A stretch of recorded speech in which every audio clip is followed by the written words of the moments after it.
among my highest foreign affairs priorities would be comprehensive immigration reform right here in this country, which affects our entire world. Immigrants are a source of talent and opportunity for this nation, and it's time we deal with the reality of the number of immigrants who are here.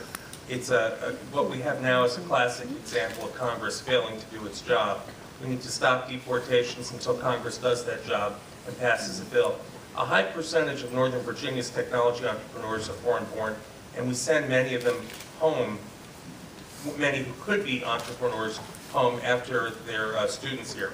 But 10 years ago, I first introduced the Virginia Dream Act, and I was honored last week to be invited by Attorney General Mark Herring for the announcement that he would grant DACA students, deferred action for childhood arrival students, in-state status based on his interpretation of federal law and state law.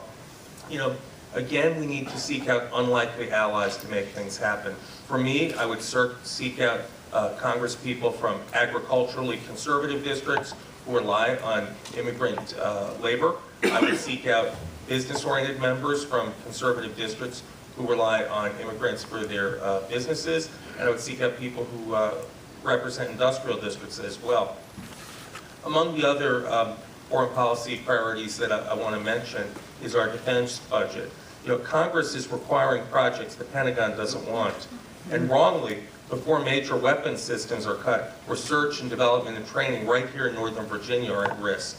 And that's something that the member of Congress from the 8th District needs to look out for. We're, with sequestration and other changes to the military, it's a real risk to Northern Virginia's job market. And lastly, I'll mention human trafficking, as I touched on before.